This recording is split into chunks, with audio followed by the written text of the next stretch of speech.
Let me tell you something brutal, something no one wants to admit, but everybody knows deep down, the world doesn't stop when you cry.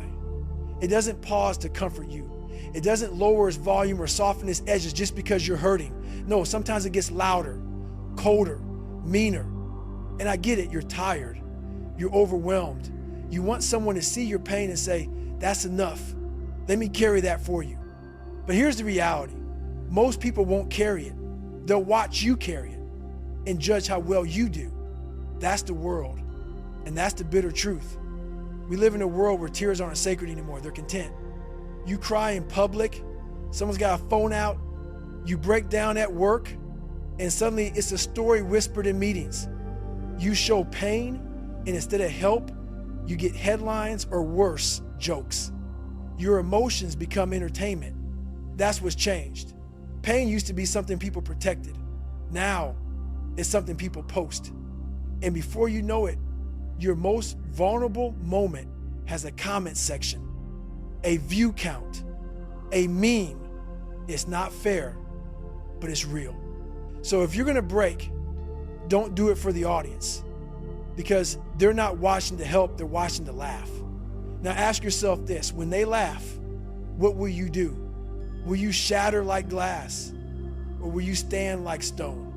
Because they will laugh at your dreams, at your failures, at your tears. That's not a maybe, it's a guarantee. But your reaction, that's your power. You don't get to control what they say, but you do get to decide whether their laughter breaks you or builds you. Let their laughter echo while you rise silently. Let their mockery fuel your focus. Because at the end of the day, the ones who laugh at you now won't be laughing when you're above them, built by the very pain they mocked. So ask yourself again, will you shatter or will you stand? Your breakdown is supposed to be private, but not anymore. Now, it's a stage. People love a fall, especially when it's not theirs. You trip, they don't reach out. They reach for popcorn. You cry, and instead of support, they scroll, they screen record, they spread it. Why? Because drama sells, struggle entertains. And vulnerability to them is not sacred, it's viral. This world is looking for your redemption. It's looking for your collapse. That's the twisted truth. Your breakdown is their entertainment. So protect it, guard it, keep it sacred. You don't owe them your pain. You owe yourself your power. Have you ever noticed the deeper your pain, the harder they laugh? It's like your suffering gives them energy, because when you hurt, they feel taller. It's not just cruelty, it's projection. In your brokenness, they see a distraction from their own. It's easier to mock someone else's wounds than face your own scars.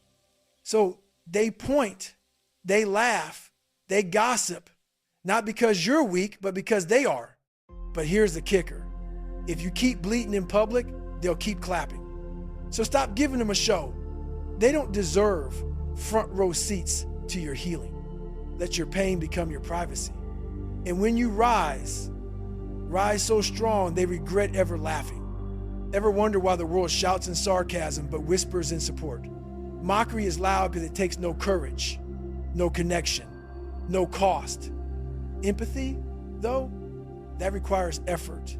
It requires someone to slow down, look you in the eye, and actually care.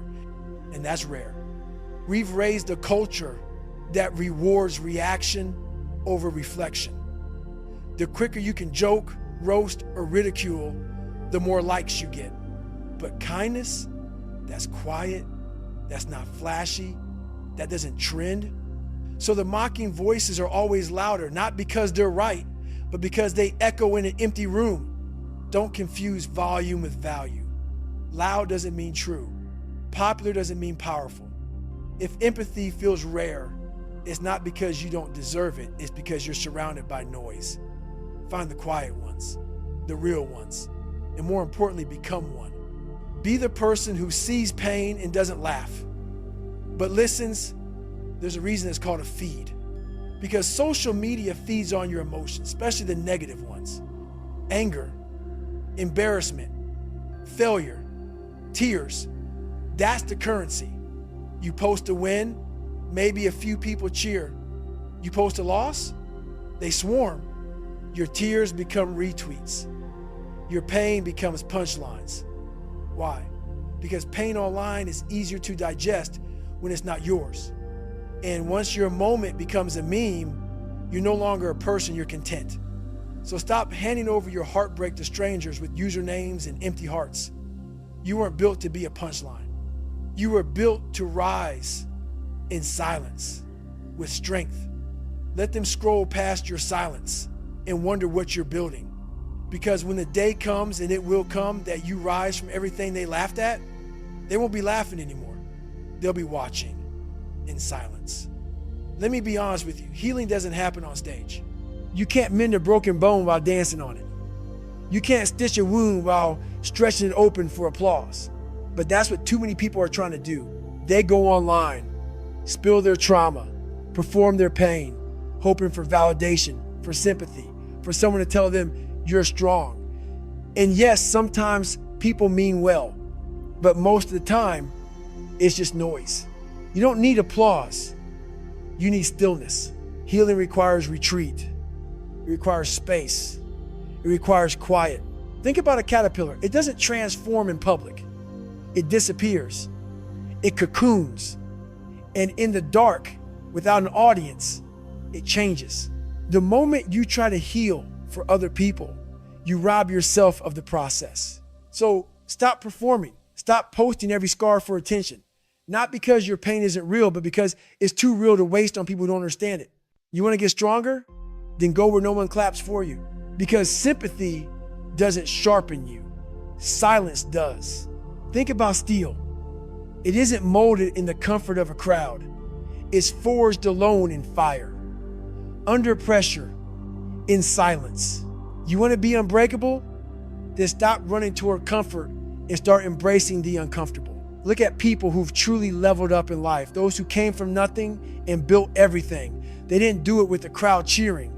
They did it with no lights, no stage, and no pity. They woke up before the world. They trained when no one noticed. They worked through tears no one saw. Why? Because they weren't interested in sympathy, they were chasing strength. And strength is earned when no one's watching. Let me tell you something. Silence isn't your enemy, it's your ally. Because in silence, there are no distractions, no performance, just pressure, purpose, and power. So next time the world goes quiet and you feel alone, good. That's the forge. Growth is not a presentation. It's a transformation. And real transformation doesn't need to be explained. It just is. You don't walk around trying to convince people you've changed. You change. You live it. You show it. Because if you're still trying to prove it, you haven't become it. There's a difference between needing them to see it and no longer caring if they do. Let that sink in. A seed doesn't scream, look, I'm growing. It just roots itself in silence, reaches for the sun, and breaks through.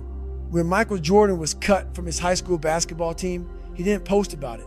He didn't go door to door asking for validation. He trained. When Oprah was told she'd never be good for television, she didn't fight back with tweets or speeches. She built a legacy. They didn't prove it. They became it. So stop trying to prove your strength, your healing, your growth. Be it. Because when you become it, no one can deny it. Build alone. That's where the foundation becomes solid. When no one's around. When it's just you, the grind, and the silence. That's where the truth comes out. Are you doing this for them or for you? Break limits. Push beyond what they expected. What you expected. No coach. No camera. No cheering squad. Just the sound of your own breath. Your own will. Your own fire. And burn the noise. Block out the doubters, the distractions, the need to be seen. You don't need to respond to criticism. You need to rise above it. You don't need to defend your dreams. You need to deliver them. There will always be noise, always be chatter, always be someone ready to tell you why you won't make it. Let them talk. While you build in silence, they'll waste their breath in ignorance. One day, they'll see what you've built. But by then, you won't even be looking back, because you were never doing it for the applause. You were doing it to become something they never saw coming. Sometimes the people who hurt you the most didn't say much at all. Maybe it was just a joke, a passing insult, a smirk when you failed. One moment. But you took that one moment and you replayed it again and again, like a song stuck in your head, like a virus in your thoughts. They laughed once. You live with the echo.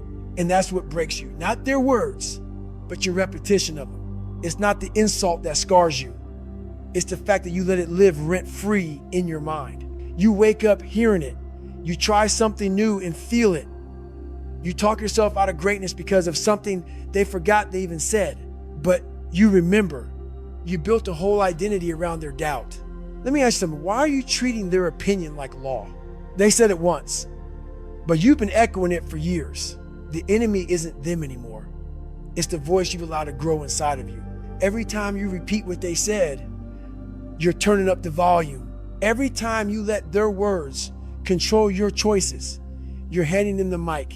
You got to stop giving that power away. They're not in the room anymore, but you've made them permanent residents in your head. You've made them the judge, the jury, the narrator of your life. Why? Who gave them that, right? Let me remind you, not every voice deserves a stage in your mind.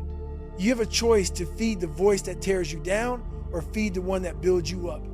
You can't silence every critic, but you can stop giving them airtime. You're not obligated to keep the memory of every hater alive. You're not a victim of their voice, you're the amplifier. So turn it off. Start speaking life into yourself. Start turning your volume up, because once you reclaim that mental space, you'll realize they were never that loud. You were just too quiet with your own truth. It's time to change the station. The echo in your mind doesn't have to play the same track forever. You can rewire it, you can rewrite it, but it starts with what you say to yourself every day. You want a new identity? Then speak it. You want to rise above your past? Then stop narrating it like a tragedy. Start saying things like, I am not what they said. I am what I choose to become. I don't owe explanations. I owe myself evolution. I don't serve the echo. I command the voice. Because when you change the narrative, you change the trajectory. Look at anyone who made it out of rock bottom athletes, leaders, single moms, cancer survivors. They didn't wait for the world to rewrite their story. They picked up the pen and started writing anyway. And when that echo of doubt came back, and it always does, they answered it with something stronger. I'm still standing. I'm not finished yet. This pain is my foundation. You don't need to kill the echo. You need to outgrow it. Every day you speak power over your life, you weaken the hold of their words. Every time you choose faith over fear, the echo fades. So speak up, speak strong, speak often, because the voice that wins is the one you feed the most. Let me tell you something. They don't need to hear your roar. They need to feel your rise. You don't win by shouting back at those who doubted you. You don't win by matching their noise with more noise. You win by disappearing and then returning undeniable. A lion doesn't chase every bark it hears. It doesn't roar just to prove it's still the king. It stays focused, still, and dangerous because it knows what it is. And that's the lesson. Stop roaring to prove your power. Start moving like someone who already owns it. When people betray you, laugh at you, count you out, the natural instinct is to strike back. But reaction is cheap, retaliation is loud, and most of all, it's temporary. Elevation? That's permanent. You want to get even? Get better. Not out of anger, out of purpose. Because silence is powerful when you rise in it. And success hits hardest when it shows up unannounced. Stop using their laughter as fuel. You don't need their doubt to burn. Yes, they mocked you. Yes, they dismissed you. But your greatness shouldn't be a reaction to their ignorance. Because if your fire depends on their hate, then they still control you. What happens when they go silent? Do you stop moving? Do you lose your reason? Real fuel doesn't come from outside, it comes from within. Look at Serena Williams. Her drive didn't come from critics, it came from purpose, from vision, from within her own fire. Look at Tom Brady. Overlooked in the draft, passed over by teams, doubted for years. But he didn't rise just to silence the noise. He rose because he knew who he was. That's where power lives, not in revenge, but in resolve. Let their laughter echo, but don't let it power you. Because if they're your fuel, they still own your engine. Be your own fire. Burn for you. Revenge screams. Mastery whispers. Revenge tries to be seen. Mastery doesn't have to. Revenge says, look at me now. Mastery says nothing and still makes them watch. Here's the truth. Loud victories are often shallow, but the quiet ones, the ones earned in silence, those are legendary. You don't need to post every grind.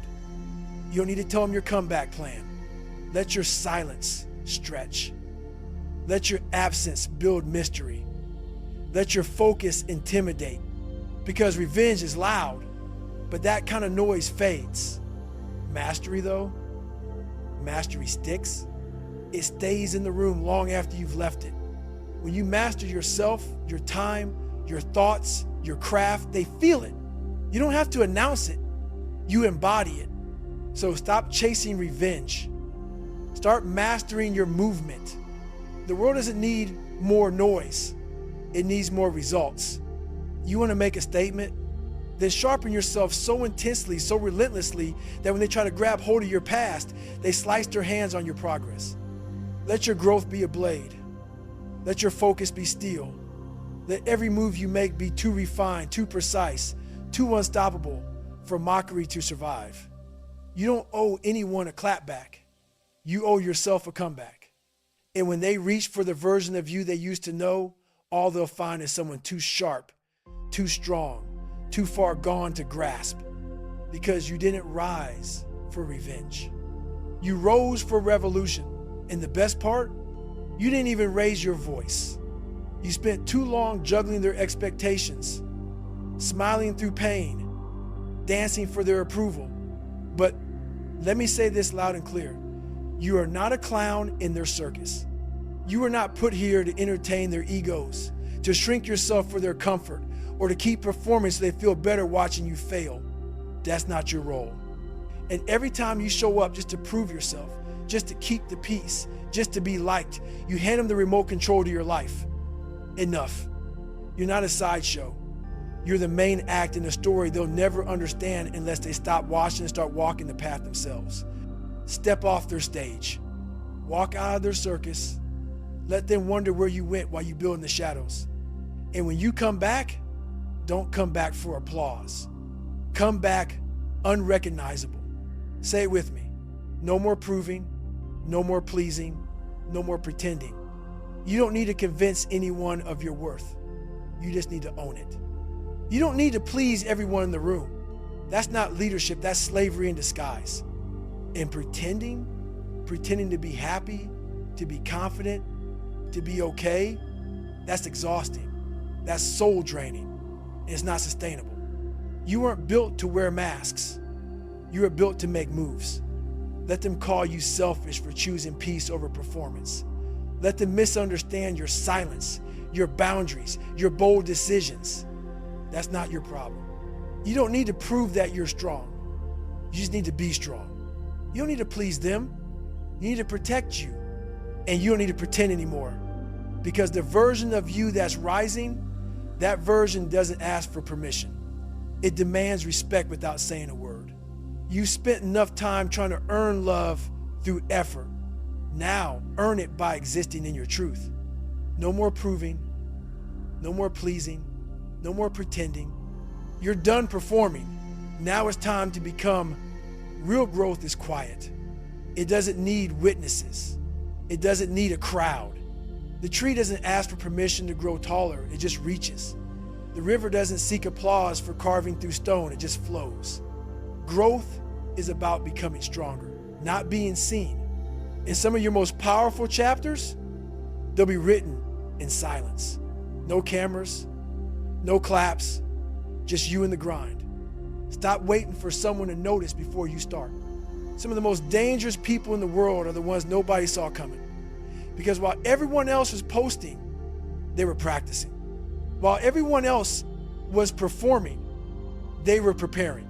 And then one day they showed up different, sharper, calmer, focused. Be that person. You don't need an audience to evolve. You need discipline. You need vision. You need hunger. Because real growth doesn't need a stage. It needs a reason. You don't need noise to make an impact. Live your life so loudly in silence that the world still hears you. Let your actions be thunder. Let your consistency be a storm. Let your focus shake the ground without you saying a word. This is your moment. Not to shout about what hurts you, but to stand on it. And when you do, they'll stop laughing. Because they'll see what pain built. The people who mocked you, they were never your enemy. They were your ignition. Their doubt, that was the match. Their mockery, that was the spark. You didn't fail because they laughed. You fueled because they did. They gave you something they never meant to give you. Focus. And now, look at you. Still breathing, still moving, still rising. Because the pain they tried to use to destroy you became the very thing you used to develop you. So stop hating them. Stop obsessing over revenge. Stop letting bitterness steal your energy. They played their role. Now play yours. Let them keep laughing, you keep building. Because while they laughed, you learned. While they talked, you trained. And while they tried to bury you, you rooted. You didn't break. You became unstoppable. If you've got tears, let them fall. But let them fall on the summit. Not at the bottom where they laughed. Not in the pit where they left you. But at the top where you climbed, when nobody thought you could. So cry if you must, but cry in victory. Cry with your hands raised. Cry while looking back at the miles you walked when no one clapped, no one called, no one cared. Because those tears, they're not weakness anymore. They're proof of the fight. They're evidence that you were never just trying to survive. You were becoming. You took every insult, every betrayal, every you're not enough, and you turned it into your staircase. You climbed, and now you got two choices. Stay small so they're comfortable, or rise so tall they have no choice but to watch in silence. Let them laugh. Let them whisper. Let them bet against you. Because the summit doesn't echo with their voices. It stands in your silence. So stop hating them. Stop obsessing over revenge.